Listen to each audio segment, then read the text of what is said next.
उनका कितना सम्मान करते हैं। उत्तर प्रदेश के नवनिर्वाचित नगर निगमों के महापौर,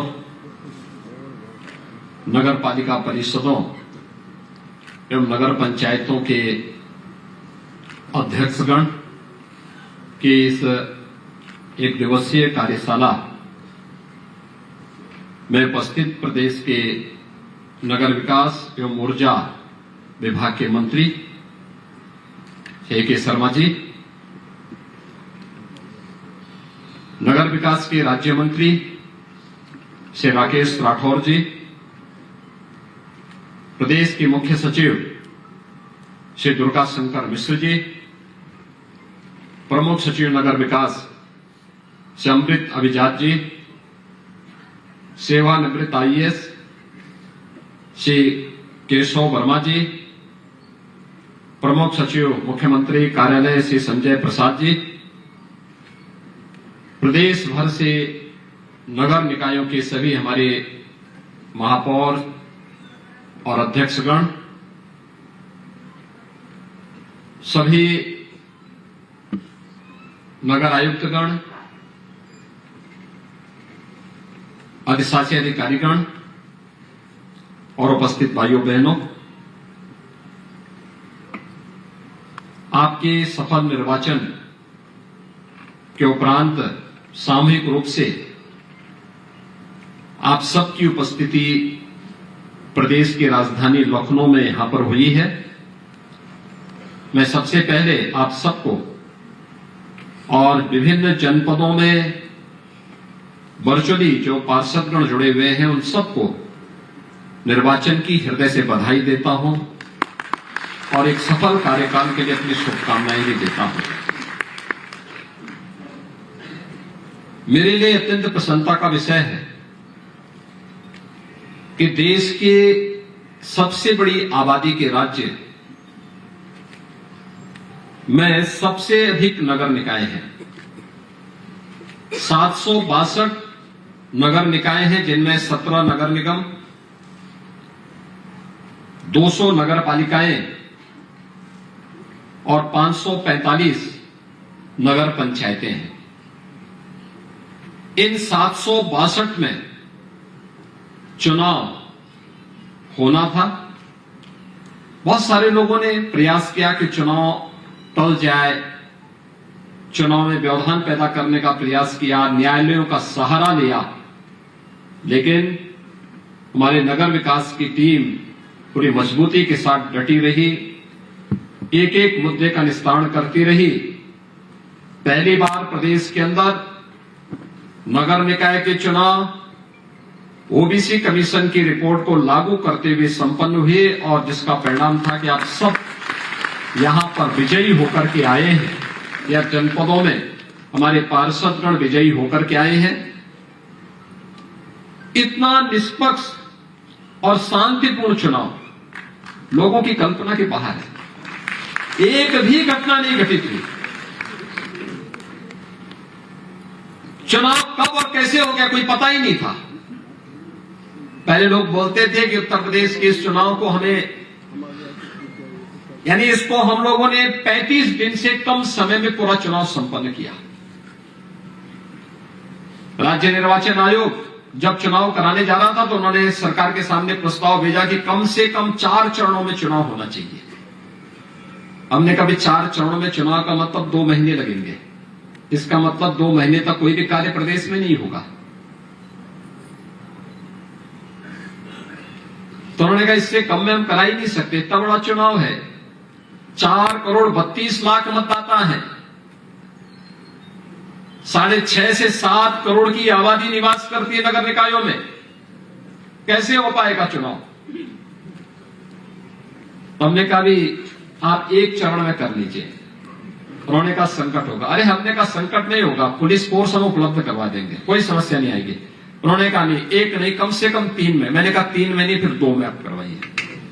और 2 चरणों में चुनाव आपने देखा होगा, कितना पता ही नहीं लगता था कि चुनाव भी इतने शांतिपूर्ण तरीके से हो सकते हैं। और सचमुच हमारे राज्य निर्वाचन आयोग, प्रशासन, पुलिस और नगर विकास की टीम ने इस पूरे कार्यक्रम को जिस शांतिपूर्ण तरीके से संपन्न किया है, आज आप सबकी गरिमामयी उपस्थिति यहां पर हम सबको महापौर के रूप में, चेयरमैन के रूप में और जनपदों में पार्षद के रूप में देखने को मिल रही है।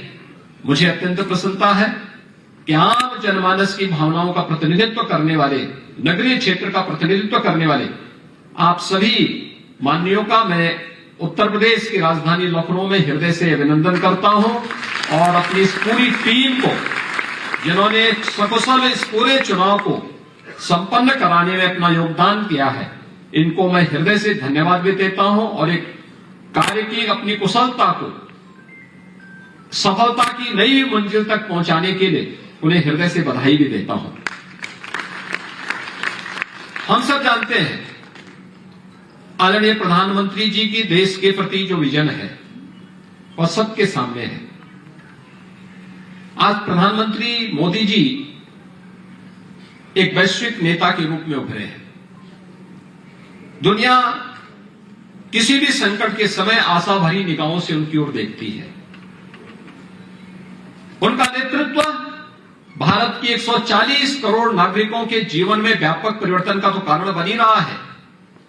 दुनिया के अंदर रह रहे 600 करोड़ से अधिक की आबादी के जीवन में भी व्यापक परिवर्तन का कारण बन रहा है। और यही कारण है कि दुनिया की बड़ी से बड़ी ताकत भी आज प्रधानमंत्री मोदी जी के नेतृत्व को स्वीकार करती है, उन्हें सम्मान देती है। आपने अभी प्रधानमंत्री मोदी जी के 3 देशों की यात्रा को देखा होगा, जब 19 मई से 24 मई के बीच 6 दिवसीय यात्रा में प्रधानमंत्री जी जापान, पापुआ न्यू गिनी और ऑस्ट्रेलिया की यात्रा पे गए थे। उस दौरान आपने देखा होगा कि G7 से जुड़े हुए दुनिया के सभी बड़े देशों के नेता प्रधानमंत्री मोदी जी से मिले। उस दौरान आपने देखा होगा कोई भी संप्रभु संपन्न राष्ट्र अपने समकक्ष का सम्मान सामान्य प्रोटोकॉल और एक अभिवादन से करता है, लेकिन पापुआ न्यू गिनी के प्रधानमंत्री ने प्रधानमंत्री मोदी जी का स्वागत प्रोटोकॉल तोड़ करके देर रात्रि में स्वागत के लिए स्वयं उपस्थित थे और प्रधानमंत्री से जब मुलाकात किए तो पैर छू करके उनका अभिवादन करके उन्हें सम्मान देने का काम किया। भाइयों बहनों, पापुआ न्यू गिनी ने और फिजी ने अपना सर्वोच्च सम्मान प्रधानमंत्री मोदी जी को दिया और ऑस्ट्रेलिया के प्रधानमंत्री जी ने तो कहा कि मोदी इज द बॉस, यानी मोदी हम सब के नेता हैं। यह मान करके ऑस्ट्रेलिया के प्रधानमंत्री जी ने भारत के प्रधानमंत्री जी को सम्मान दिया और अमेरिका, जिसे हम दुनिया की सबसे बड़ी ताकत मानते हैं, अमेरिका के राष्ट्रपति कहते हैं कि मोदी जी हमारी इच्छा होती है आपका ऑटोग्राफ ले। भाइयों बहनों, ये नए भारत की नई तस्वीर है। इस नए भारत के अनुरूप हम सबको भी बनना पड़ेगा और देश की सबसे बड़ी आबादी के राज्य के नगरीय जीवन के भाग्य विधाता के रूप में जनता जनार्दन ने दायित्व आपको दिया है। एक बड़ा दायित्व है आपके ऊपर, बहुत कुछ आप कर सकते हैं और जितनी ताकत आपके पास है, महापौर के पास, चेयरमैन के पास, आपके बोर्ड के पास, मुझे लगता है इस ताकत का सही इस्तेमाल अगर आप करेंगे तो एक लंबे समय तक आपका कार्यकाल स्मरणीय होगा लोगों के लिए। और उस कार्यकाल को स्मरणीय बनाने के लिए ही आपको एक दिवसीय कार्यशाला के साथ जोड़ने का कार्य हुआ है। आपने पिछले 9 वर्ष के अंदर देश के अंदर बदलती हुई तस्वीर को देखा होगा। हर एक क्षेत्र में देश ने प्रगति की है। पहली बार आपने देखा होगा इन 9 वर्षों में स्मार्ट सिटी का भी एक नया विजन देश को मिला। अमृत योजना के अंतर्गत हर बड़े शहरों में सिवर लाइन बिछना है, हर घर नल की योजना लागू होनी है, स्ट्रीट लाइट एक जैसी कलर की एलईडी स्ट्रीट लाइट में बदलनी है। ये भी आपने देखा है। इन सब पर यहां विभिन्न सत्रों में चर्चा भी हुई होगी, लेकिन उन सब को मुझे लगता है कि आपको अपने नगरीय जीवन का हिस्सा बनाना पड़ेगा। आपने देखा होगा कि अभी उत्तर प्रदेश को नगर विकास मंत्री जी जब यहां पर अपना उद्बोधन दे रहे थे, उन्होंने एक बात कही, पीएम स्वनिधि योजना, जिसमें स्ट्रीट वेंडर, पटरी व्यवसायी जिन्हें आप कहते हैं, ठेला खोमचा रेड़ी लगाने वाले, इन पटरी व्यवसायियों को ब्याज मुक्त ऋण उपलब्ध करवाने का जो कार्यक्रम है, कोरोना कालखंड में प्रधानमंत्री जी ने उनकी आत्मनिर्भरता के लिए इस कार्यक्रम को प्रारंभ किया और अब तक लगभग 12 लाख पटरी व्यवसायियों को अकेले उत्तर प्रदेश में ब्याज मुक्त ऋण मिला है और इसीलिए उत्तर प्रदेश देश के अंदर नंबर 1 पर है। आज नंबर 1 का पुरस्कार उत्तर प्रदेश नगर विकास विभाग भारत सरकार से ले रहा है।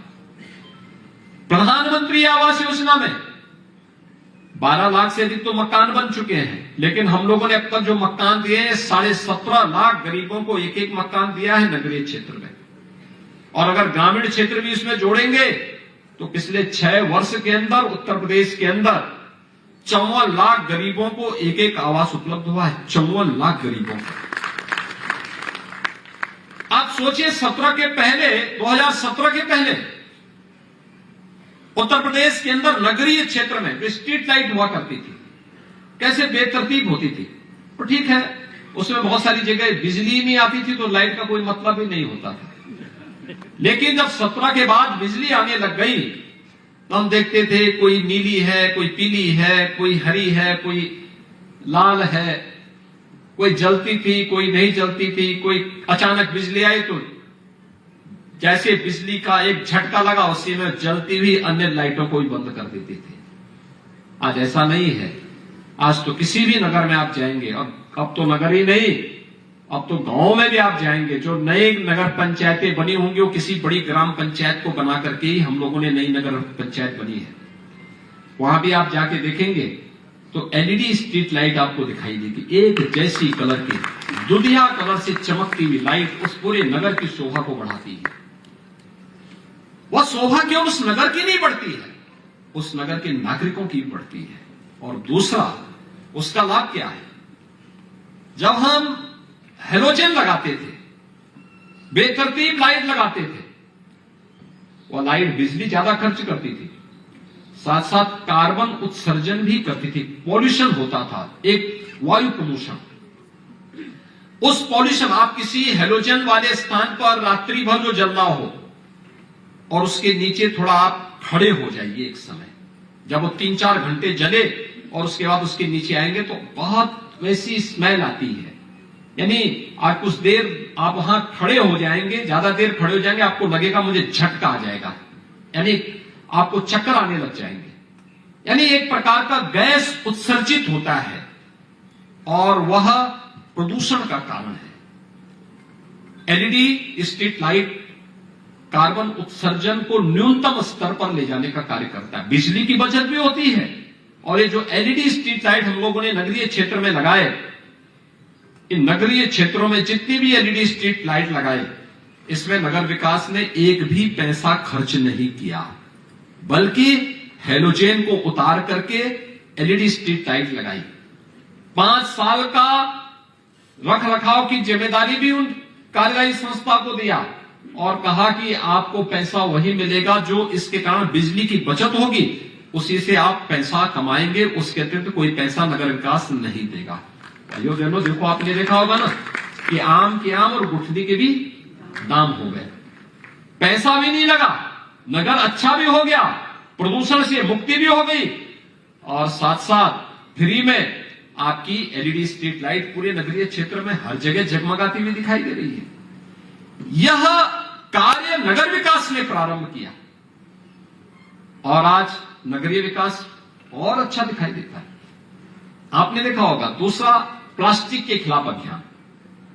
पहले होता क्या था, सुबह सफाई किया, थोड़ी हवा चली और पता लगा फिर कूड़े का ढेर कहीं दिखाई देने लगता, सड़क पे जगह जगह कूड़े का ढेर दिखाई देता था। नाली आप कितनी सफाई कर लो, फिर से प्लास्टिक उड़ के आता था और नाली को चौक कर लेता था। आज ऐसा नहीं है। आज तो इसमें परिवर्तन दिखाई दिया है। आज नालियां काफी हद तक साफ दिखती है। नगरीय क्षेत्र में कूड़े का ढेर नहीं दिखता है। गाय प्लास्टिक खाने से नहीं मरती है।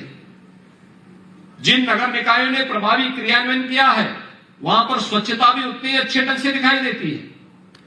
मुझे उत्तर प्रदेश के सभी नगर निकायों में जाने का अवसर प्राप्त हुआ और मैं कह सकता हूं 2017 की तुलना में स्वच्छता का कार्यक्रम बेहतरीन स्थिति में आगे बढ़ा है। लेकिन उससे भी आगे के कदम के लिए हमें तैयार होना होगा, उससे भी आगे के लिए। और इसमें छोटे से परिवर्तन से हम इस कार्यक्रम को आगे बढ़ा सकते हैं। खासतौर पर स्वच्छता मिशन के बारे में जो यहां पर बात हो रही थी, आपको याद होगा प्रधानमंत्री जी को स्वच्छता कितनी प्यारी है। उन्होंने 2 अक्टूबर 2014 को जिस अभियान की शुरुआत की थी, उसमें स्वच्छता अभियान की थी और उसमें स्वयं हाथ में झाड़ू लेकर के उन्होंने इस कार्यक्रम का शुभारंभ किया था। और हमारा प्रयास भी होना चाहिए। हम अपने घर को अच्छा रखते हैं, अपने नगर को अच्छा रखने की जिम्मेदारी किसकी होगी? ये हमारी होनी चाहिए। जैसे हम अपने घर को साफ सुथरा रखते हैं, ऐसे ही अपने नगर को भी हम साफ सुथरा करें। यह काम महापौर का भी है, चेयरमैन का भी है, पार्षद का भी है। जो अधिकारी है वे उनका सहयोग करेंगे, वे उनका सहयोग करें। पहली प्राथमिकता स्वच्छता का होना चाहिए। स्वच्छ हमारा नगर साफ हो, सुंदर हो, स्वच्छ हो, कूड़े का ढेर कहीं नहीं दिखना चाहिए। डोर टू डोर कूड़ा कलेक्शन, इससे पहले जनता जगे उठे तब तक कूड़ा साफ। साथ साथ हमें नगरीय क्षेत्र में स्वच्छता कमेटी का गठन भी करना चाहिए। वार्ड वाइज, मोहल्ला कमेटी, मोहल्ला स्वच्छता कमेटी। मोहल्ला स्वच्छता कमेटी का काम क्या होना चाहिए? वो लोगों को बताएं, घर का कूड़ा घर के ऊपर से सीधे फेंक करके नाली को निशाना लगा करके ना फेंके, बल्कि घर का कूड़ा जब लाते हैं इकट्ठा करिए और जब अपने घर में ही एक डस्टबिन रख लें और उसमें जैसे ही जब वहां पर कोई गाड़ी कूड़ा उठाने के लिए आती है उसमें डालिए, या जहां कूड़ादान है वहां ले जाकर के आप डालेंगे, अच्छा लगेगा। एक सिस्टम के साथ आप जुड़ेंगे। लोगों को बताना पड़ेगा। अगर नगर को सुंदर बनाना है, स्वच्छ बनाना है, जिन नगरों ने देश के अंदर स्वच्छता के मानक स्थापित किए हैं, वहां पर नगर निकाय के बोर्ड और प्रशासन, उससे जुड़े हुए जो अधिकारीगण हैं, उनके साथ साथ आम नागरिकों को उसके साथ जोड़ने का जो कार्यक्रम हुआ, जब ये जन आंदोलन बना तब उन नगरों ने अपने को एक मानक स्थापित किया। और यह नगरीय जीवन में स्वच्छता के मानक को स्थापित करने के लिए मोहल्ला स्वच्छता कमेटी का गठन करना, वार्ड स्तर पर कमेटी का गठन करना, नियमित रूप से उनके साथ बैठना, कोई व्यक्ति इसका उल्लंघन कर रहा है तो उसके साथ संवाद बनाना, और फिर एक बार दो बार बातचीत करने के बाद नहीं होता तो चेतावनी दिलवाना, और तीसरी बार फिर उसको फाइन करवाना। ये कुछ कार्यक्रम चलेंगे। पहला संवाद का हो, फिर चेतावनी का हो, और तीसरी बार दंडित करने का हो, फाइन हो उसमें। भाई इन्होंने ये किया है, गंदगी फैलाई है, ये जानबूझ के गंदगी फैला रहे हैं, हमारे नगर को गंदा कर रहे हैं, हमारे मोहल्ले को गंदा कर रहे हैं। एक स्वस्थ प्रतिस्पर्धा हमारी होनी चाहिए। स्वच्छता के कार्यक्रमों को आपने बढ़ाया आगे, तो आपको ये भी देखना चाहिए कि लोगों की आवश्यकताएं क्या है, लोग क्या चाहते हैं। हर घर नल, सरकार भी इस कार्यक्रम को ले रही है, पर्याप्त पैसा दे रही है, और मैं चाहूंगा हर नगर निकाय को अपनी कार्य योजना तैयार करनी चाहिए। शुद्ध पेयजल, पाइप पेयजल की योजना लागू रखो, लेकिन साथ साथ लोगों को हम आदत भी डालें कि पानी की उतनी ही खपत करें जितनी आवश्यकता हो, और फिर यूजर चार्ज देने की आदत भी डालें। यूजर चार्ज अगर लोग देना शुरू करेंगे, आप मोबाइल फोन इस्तेमाल करते हैं तो मोबाइल फोन का बिल जमा करते हैं ना। ऐसा तो नहीं कि मोबाइल फोन इस्तेमाल करेंगे उसके बाद कहेंगे कि साहब हम नहीं पैसा देंगे, तो स्वयं ही आपका फोन काट देगा, आगे आप फोन ही नहीं कर पाएंगे, फिर सुविधा जो आपके पास है उसका उपयोग ही नहीं कर पाएंगे। यूजर चार्ज की आदत डालनी पड़ेगी, लोगों को बताना पड़ेगा, और हर व्यक्ति इसको करना प्रारंभ कर देगा। इस प्रयास के साथ आगे बढ़ना। स्वच्छता के बाद शुद्ध पेयजल की आपूर्ति हो। आपको यह भी व्यवस्था करनी चाहिए कि कहीं भी सड़कों पर अतिक्रमण न हो। आपका नगर सुगम यातायात की, जिससे अच्छा नगर निगम, अच्छा नगर पालिका, अच्छा नगर पंचायत दिखाई दे। इसके लिए स्ट्रीट वेंडर, पटरी व्यवसायियों को व्यवस्थित पुनर्वास करना। जो खाली जमीन हो वहां पर उनका पुनर्वास करना, उनके लिए छोटे छोटे वहां पर दुकानें उनके लिए बनवा करके देना, उनको देना, या ठेला बना करके उनको देना कि भाई देखो आप यहीं पे रहेंगे, इसके बाहर नहीं जाएंगे, सड़क पे नहीं लगाएंगे। Rickshaw stand, bus stand, taxi stand, इस सड़क पे नहीं होगा। इसके नियम होते हैं। स्टैंड कोई भी स्टैंड हो, बस स्टैंड हो, टैक्सी स्टैंड हो, उनके पास पार्किंग का स्पेस हो। सड़क इसके लिए नहीं होती, सड़क चलने के लिए होती है।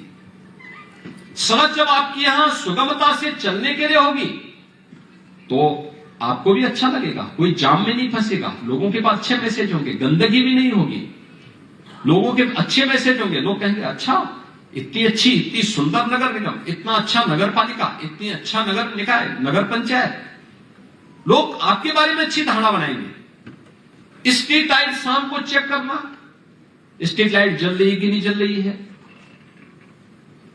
पर्व और त्योहारों के समय आपने जब लखनऊ में आप आए होंगे, लखनऊ में आप देखेंगे कभी, या कुछ और नगरों में देखते होंगे, स्पाइरल लाइटिंग से कुछ रूट्स को सजा करके रखा गया है। नगर की शोभा होती है। कोई आएगा देखेगा कितना अच्छा नगर है, वाह, यहां के लोग देखो कितने अपने नगर को खूबसूरत बना के रखते हैं। लोगों के मन में अच्छा मैसेज लेके जाएगा। इस स्ट्रीट लाइट के साथ साथ स्पाइरल लाइट तिरंगा के साथ अगर आप लगाएंगे तो आपके नगर की एक शोभा वह भी दिखाई देगी कि आपका नगर कितना सुंदर दिखाई दे रहा है। स्ट्रीट लाइट जलती हुई दिखाई देनी चाहिए। अब वहां पे जल निकासी की प्रॉपर व्यवस्था, जैसे आपके सामने चैलेंज आएगा, बरसात आएगी, 15 नवंबर के बाद बरसात शुरू हो जाएगी। अभी से प्रयास होना चाहिए, जो मौजूदा नाली है, नाले हैं, इसको डिसिल्ट करना, जितना सिल्ट है, जितना कचरा होगा वो सबको साफ करके हटा देना। शहरी पूरी जल निकासी की प्रॉपर व्यवस्था हो, इसको अगर आप वहां पे कर देंगे बहुत अच्छी व्यवस्था आपकी दिखेगी। जल जमाव कहीं नहीं होगा, लोगों के पास मैसेज होगा, देखो ये नया बोर्ड आया, बहुत अच्छा काम कर रहा है, जल जमाव नहीं हुआ है। छिड़काव करना, फॉगिंग हो या फिर वहां पर जो भी अन्य इस प्रकार की कोई व्यवस्था हो, वहां पर हमें सुबह शाम उसकी व्यवस्था देखना। सफाई हुई, उसके बाद चूना छिड़काव कर दिया। शाम के समय मच्छर आदि इसको भगाने के लिए, मारने के लिए फॉगिंग की व्यवस्था कर दी। ये सभी कार्यक्रम अगर आपके चलते हुए दिखाई देंगे। आवारा और निराश्रित गौवंश है, उसके लिए कान्हा उपवन को मैं उसको भेजने की व्यवस्था करना। आवारा कुत्ते हैं, उनके लिए नगर निकायों के पास व्यवस्था होती थी, उसको पुनर्जीवित करके लोगों को इन सभी आतंकों से मुक्त करना। नगरीय क्षेत्र में बहुत सारे लोग आते हैं जो अपना काम धंधा ढूंढने के लिए आते हैं, कोई सहारा नहीं होता उनके पास। आते हैं बेचारे, किसी पटरी में सो जाते हैं और पता लगता है कि बहुत सारे बच्चों का अपहरण हो जाता है, उसमें नाबालिग बच्चे उनका अपहरण हो जाता है। या सड़क में लेटे हैं, पता लगा कोई ट्रक आया, अनियंत्रित हुआ, ट्रक उनके ऊपर चढ़ गया, उनकी मृत्यु हो गई। आप सोचिए किसी परिवार का कमाने वाला एक व्यक्ति और उसकी इस प्रकार से दर्दनाक मौत हो जाए, क्या उस परिवार में बीतती होगी। हम किस समाज में रह रहे हैं, क्या हमारी मानवीय संवेदनाएं हैं। हमारा प्रयास होना चाहिए कि रेन बसेरा हो और हर नगर निकाय में रेन बसेरे में व्यवस्था हो कि कोई भी व्यक्ति बाहर का आया है, काम धंधा करने के लिए आया, मजदूरी करने के लिए आया है, नगर में रुक गया है, कोई व्यवस्था नहीं। पहले धर्मशालाएं हुआ करती थी, अगर व्यवस्था नहीं, हमारा नगर निकाय रेन बसेरा बना करके उनके रहने की व्यवस्था करेगा और सुरक्षित रहने की व्यवस्था, महिलाओं के लिए सुरक्षा की व्यवस्था हो, पुरुषों के लिए अलग रहने की व्यवस्था हो और सुरक्षा की पुख्ता इंतजाम वहां पर होना चाहिए। हाँ, कोई उसका दुरुपयोग न करे, जरूर ध्यान रखना चाहिए। लेकिन हमें यह व्यवस्था देनी पड़ेगी, कोई नगर में भीख न मांगता हुआ दिखाई दे। इसके लिए हमें अवेयरनेस पैदा करना। जो संस्थान ऐसे हैं जहां पर ऐसे लोगों की व्यवस्था है, वहां पर उनको ले जाना, अगर वे बीमार है उनका उपचार कराना, दिव्यांग है उनको शासन की योजनाओं के साथ जोड़ना, लेकिन सड़क में भीख न मांगे, शासन की योजनाओं के साथ जोड़कर उन्हें स्वावलंबन के मार्ग पर आगे बढ़ा देना, यह महत्वपूर्ण होगा। इस कार्यक्रम को उसके साथ जोड़ देना।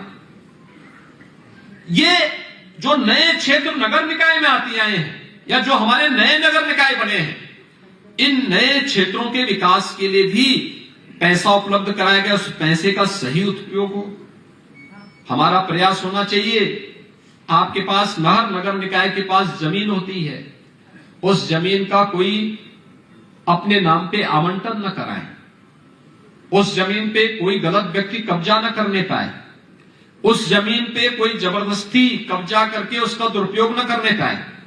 उस जमीन का इस्तेमाल या तो गरीबों के लिए आवास की सुविधा के लिए होनी चाहिए, या उसका इस्तेमाल हमें नगर निकाय से जुड़े हुए, नगर निकाय के से जुड़े हुए कहीं पे टैक्सी स्टैंड के लिए करना चाहिए, कहीं पे पटरी व्यवसायियों के पुनर्वास के लिए करना चाहिए, और कहीं पर उसका कॉमर्शियल उपयोग करते हुए नगर निकाय की आय और मल्टी लेवल पार्किंग बनाने के लिए करनी चाहिए। आप देखेंगे मल्टी लेवल पार्किंग में जितना पैसा आपका उसमें लगेगा, वो पैसा स्वयं वहां से वापस आ जाएगा। मल्टी लेवल पार्किंग क्यों? मल्टी लेवल पार्किंग मत दीजिए। आपने 2 बेसमेंट दे दिए पार्किंग के, ग्राउंड फ्लोर फर्स्ट फ्लोर में आप कॉमर्शियल दीजिए, फिर सेकंड थर्ड फोर्थ को आप पार्किंग के लिए दे दीजिए। इतना अच्छा चलेगा, नगर निगम की आय भी होगी, नए लोगों को दुकानें भी मिल जाएंगी, और बहुत सारे लोगों की उससे इनकम भी होगी, बहुत सारे लोग उसके साथ जुड़ेंगे, नगर निकाय की इनकम हो जाएगी। स्थायी आप आय का स्रोत नगर निगम को दे रहे हैं। टैक्सेशन की जो व्यवस्था है नगर निकायों की, नगर निकाय नगर विकास विभाग के तमाम नगर निकायों ने अपनी आय को बढ़ाया है, और अपनी आय को बढ़ा करके उन लोगों ने बहुत अच्छा उस पर कार्य किया है। लेकिन हमारा प्रयास होना चाहिए, हमारा नगर निगम, हमारा नगर पंचायत, हमारा नगर पालिका आत्मनिर्भर बने। आत्मनिर्भरता, देखिए सरकार का पैसा आपका अतिरिक्त पैसा हो, वेतन के खर्चे, स्वच्छता, स्ट्रीट लाइट, जनता की बुनियादी सुविधाओं की आवश्यकताओं की पूर्ति हमारा नगर निकाय स्वयं पहले अपने स्तर पर करे, और सरकार का जो पैसा हो अतिरिक्त इनकम के रूप में नगर निकाय के पास है, और फिर उसका इस्तेमाल हो नगर निकाय के लिए अच्छी योजना बनाने के लिए, अच्छे कार्यक्रम चलाने के लिए। मेरा मानना है हर नगर निकाय अपने आप को आत्मनिर्भर भी बना सकता है। अभी हम 10 स्मार्ट सिटी, 10 हमारे नगर निगम भारत सरकार की स्मार्ट सिटी मिशन के अंतर्गत है, 7 को हमने राज्य स्मार्ट सिटी मिशन के साथ जोड़ा है, ये 17 नगर निगम स्मार्ट सिटी बन रहे हैं। मेरा मानना है उत्तर प्रदेश के अंदर सभी 762 नगर निकाय स्मार्ट सिटी के रूप में अपने आप को स्थापित कर सकते हैं। और मैं तो कहूंगा अगले 6 महीने के अंदर यहां पे प्रमुख सचिव नगर विकास भी हैं, प्रमुख सचिव गृह भी हैं, ये दोनों तय करें अगले 6 महीने के अंदर ये 17 नगर निगम और गौतम बुद्ध नगर को मिलाकर के हमें इसे सेफ सिटी के रूप में भी इसकी घोषणा करनी है कि यहां इस सिटी के अंदर सीसीटीवी कैमरे का इतना कवरेज हमें देना है। इसमें हम नगर विकास से भी लगाएंगे, गृह विभाग भी देगा, और साथ साथ हर व्यावसायिक प्रतिष्ठान से भी, हर बैंक से, हर वित्तीय संस्थान से भी, हर इंस्टीट्यूशन से भी हम कहेंगे कि भाई आप भी अपने यहां एक कैमरा लगाइए, सीसीटीवी कैमरा लगाइए, उसका लिंक हमारे ITMS और ICCC के साथ दीजिए। हर नगर निकाय के पास एक ICCC होना चाहिए, और वहां से ट्रैफिक मैनेजमेंट के साथ साथ वहां से सेफ सिटी के इस कॉन्सेप्ट को हम पूरा करते हुए 1 वर्ष के अंदर 75 के 75 जनपदों में कम से कम 75 नगर निकाय सेफ सिटी के रूप में घोषित होने चाहिए। ये उत्तर प्रदेश के अंदर नगर विकास को तय करना चाहिए, और मुझे लगता है पैसे की कमी इस मामले में कहीं आड़े नहीं आती है, सवाल उसको लीडरशिप देने की है, और उस लीडरशिप को अगर हम कर पाएंगे तो महिला सुरक्षा के मामले में एक मानक उत्तर प्रदेश की तरफ से तय होगा। हमारी सिटी में महिलाओं की सुरक्षा के प्रति विशेष प्रबंधन होने चाहिए। पिंक टॉयलेट हो, हेल्प डेस्क हो, उन्हें किसी भी अन्य प्रकार की कोई व्यवस्था के लिए सहायता की आवश्यकता पड़ती हो, नगर विकास को गृह विभाग और स्थानीय पुलिस के साथ मिलकर के उन कार्यक्रमों को आगे बढ़ाने में योगदान देना चाहिए। बेहतरीन प्रबंधन का कार्यक्रम वहां पे आगे बढ़ना चाहिए। ये आपके नगर की एक शोभा बढ़ेगी, आपका नगर एक नया नगर दिखाई देगा। मैं भी कुछ दिन पहले पूर्वी उत्तर प्रदेश की एक नई नगर पंचायत में गया। मुझे काफी वर्षों के बाद वहां जाने का अवसर मिला था और वहां स्वच्छता, अच्छी सड़कें, वहां की व्यवस्था देखकर मुझे लगा वास्तव में हर नगर पंचायत ऐसी बन सकती है। अभी नई नगर पंचायत बनी, पहली बार वहां चुनाव हुआ नगर पंचायत का, लेकिन बहुत अच्छी व्यवस्था थी। पिछले 6 महीने के अंदर नगर विकास में जो पैसा दिया होगा उसका बेहतरीन उपयोग वहां पर हुआ और यह दिखता है कि हम भी अपनी नगर पंचायत को, अपनी नगर पालिका को उसी रूप में बना सकते हैं, लेकिन हमें उसके लिए तैयारी करनी पड़ेगी, निकलना पड़ेगा, लोगों को लगाना पड़ेगा। स्वच्छता के लिए लगे हुए कार्मिकों को उस कार्यक्रम के साथ संवाद बना करके लगाना पड़ेगा और साथ साथ नगर विकास को यह भी तय करना पड़ेगा कि जो सफाई कर्मचारी काम करते हैं 2 शिफ्ट में, 3 शिफ्ट में जब भी काम कर रहे हैं, शासन ने जितना उनका निर्धारित मानदेय तय किया है वो पैसा उनको जरूर मिल जाए। बीच में कोई सर्विस प्रोवाइडर उनके पैसे में डकैती डालने का दुस्साहस न करे, इसकी व्यवस्था भी हमें सुनिश्चित करनी चाहिए। जितने लोग कार्य कर रहे हैं उतने का ही पैसा निकले, उससे अधिक का पैसा कतई ना निकले। ये हम अगर सुनिश्चित करते हैं तो भाइयों बहनों व्यापक परिवर्तन दिखाई देगा, आपका नगर जगमगाता हुआ दिखाई देगा। और इसीलिए आज यह व्यवस्था हमें आगे बढ़ानी पड़ेगी। और इसीलिए मैं आपको कहूंगा, एक तरफ नगर विकास और गृह विभाग मिलकर के सेफ सिटी के कॉन्सेप्ट को पूरा करें, नगर विकास स्वच्छ भारत मिशन के अंतर्गत हर नगर को स्वच्छ और सुंदर की एक नई प्रतिस्पर्धा के साथ जोड़े, 5 से 7 पैरामीटर तय करें और पैरामीटर तय करें कि जैसे हमने ओबीसी कमीशन के आधार पर तय किया कि नगर पंचायतों का रिजर्वेशन जनपद स्तर पर होगा, नगर पालिकाओं का कमिश्नरी स्तर पर होगा और नगर निगमों का प्रदेश स्तर पर। ऐसे ही आज मैं कुछ पुरस्कार की घोषणा कर रहा हूं आपके सामने, और पुरस्कार ये कि 5 से 7 पैरामीटर में, स्वच्छता में, शुद्ध पेयजल में, अच्छी सड़कों में, सेफ सिटी के लिए, टैक्स आत्मनिर्भरता के लिए, यानी टैक्स लेने में भी उसको भी एक आर्थिक पक्ष को भी जोड़ना है, हर एक का नंबर तय करिए और फिर एक स्वस्थ प्रतिस्पर्धा बनाए। हां, ये जरूर तय करें कि कोई नगर निकाय इस वर्ष अगर आ गया तो अगले 2 वर्ष फिर वो नहीं आ पाएगा, फिर 2 वर्ष के बाद ही फिर वो कंपटीशन का हिस्सा बनेगा, लेकिन उसको अपना मोमेंटम बनाना पड़ेगा। अगर नहीं बनाएगा तो फिर उसकी माइनस मार्किंग भी वहां पर होगी। और इसको बनाना है नगर पंचायतों में, जो नगर निकाय, जो नगर पंचायत अपने जनपद में इन 5-7 पैरामीटर पे नंबर 1 पर आएगा, हम लोग उसको प्रदेश की ओर से 1 करोड़ रुपया वर्ष में अतिरिक्त देंगे। जो नगर पालिका कमिश्नरी में प्रथम आए उस नगर पालिका को 2 करोड़ रुपए अतिरिक्त दिए जाएंगे उस पैरामीटर में अगर वो प्रथम आता है।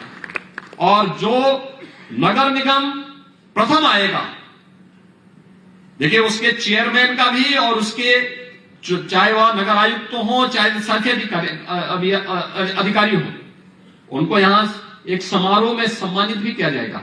और नगर निगम प्रदेश में जो पैरामीटर में नंबर 1 पर आएगा उन्हें 10 करोड़ रुपए अतिरिक्त राशि देकर के हम लोग यहां पे सम्मानित करने का काम करेंगे। और इसलिए मैं चाहूंगा इस स्वस्थ प्रतिस्पर्धा के लिए आप अपने आप को तैयार करें। इसमें सेफ सिटी के भी उसको जोड़ना है, आपको हमारी शहर सेफ सिटी हो, और आपको स्थानीय व्यापार मंडल के साथ, बैंकों के साथ संवाद बना के उनसे बोलना चाहिए, सीसीटीवी कैमरा लगाइए। आपने देखा होगा कि integrated command and control centre ने कोविड के दौरान कितना अच्छा काम किया था।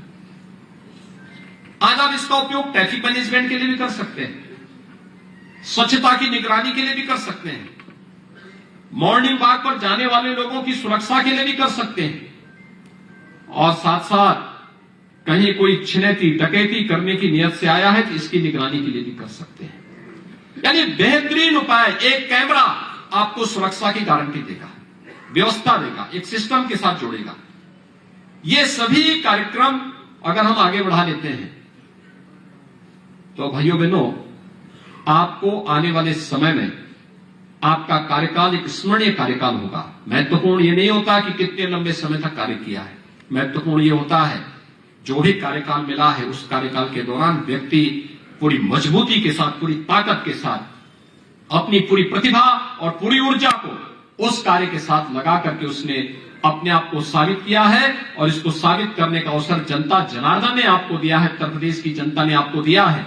अपनी इस पूरी ऊर्जा का उपयोग उत्तर प्रदेश की नगरीय जीवन को बेहतरीन बनाने में आप करेंगे तो उत्तर प्रदेश के इन 7 से 8 करोड़ लोगों के जीवन में तो परिवर्तन होगा ही, नगरीय जीवन अर्थव्यवस्था को सुदृढ़ करने का माध्यम भी बनता है।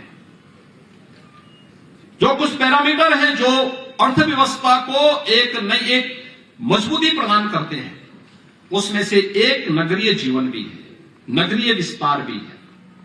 ये आत्मनिर्भरता की भी लक्षण है। आत्मनिर्भरता के लक्ष्य को प्राप्त करने में भी सहयोग करता है, और ये सभी कार्यक्रमों को आपको अपने यहां तैयार करना है। बहुत सारी चीजें होंगी, नगर विकास के माध्यम से उन कार्यक्रमों को आप आगे बढ़ाने का कार्य कर सकते हैं। आज की कार्यशाला में अलग अलग सत्रों में इन विषयों पे व्यापक चर्चा हुई होगी, और मुझे पूरा विश्वास है कि आप अपने यहां जो आज की चर्चा थी, ये तो एक सामान्य इंटरेक्शन का कार्यक्रम था, आपका परिचयात्मक कार्यक्रम के साथ जुड़ने, एक दूसरे से मिलने का एक कार्यक्रम था, लेकिन एक प्रकार की थ्योरी है। लेकिन असली चीज आपको अपने बोर्ड के साथ मिलकर के एक सकारात्मक भाव के साथ आगे बढ़ने की तैयारी करनी होगी। जो प्रतिस्पर्धा प्रदेश स्तर पर हम करने की बात कर रहे हैं, या जनपद स्तर पर या कमिश्नरी स्तर पर करने की बात कर रहे हैं, यही आपको अपने नगर निकाय के स्तर पर भी करनी चाहिए। भाई पार्षदों से बोलिए, जिस वार्ड में सबसे अच्छा काम होगा उस वार्ड को कुछ अतिरिक्त इंसेंटिव देंगे। जिस वार्ड में अच्छी सफाई होगी, अच्छा कार्य करेंगे, उसको हम स्पेशल किसी एक उसके साथ जोड़ेंगे। ये नगर निगम या नगर पालिका या नगर पंचायत के माध्यम से भी होना चाहिए। ये चीजें अगर आप देखेंगे तो आप बहुत अच्छा परिवर्तन आपको वहां पे देखने को मिलेगा। स्वस्थ प्रतिस्पर्धा होनी चाहिए, कोई भेदभाव किसी के साथ नहीं होना चाहिए, सबको समान रूप से हम उस पैरामीटर के साथ जोड़ने का कार्य करेंगे। और मुझे पूरा विश्वास है कि हमारे 762 नगर निकाय उत्तर प्रदेश को आम जनमानस की और आदरणीय प्रधानमंत्री जी की आशा और आकांक्षाओं के अनुरूप आदर्श नगर निकाय के रूप में स्थापित करने में आप सफल होंगे। आपके इस पूरे कार्यक्रम के प्रति मैं अपनी शुभकामनाएं देता हूं। एक बार फिर से आपके सफल निर्वाचन के लिए आप सभी को मैं अपनी बधाई देता हूं और विश्वास व्यक्त करता हूं कि आप उत्तर प्रदेश की जनता जनार्दन की अपेक्षाओं पर खरा उतरने का कार्य करेंगे। आप सबके प्रति मेरी शुभकामनाएं। धन्यवाद। जय हिंद।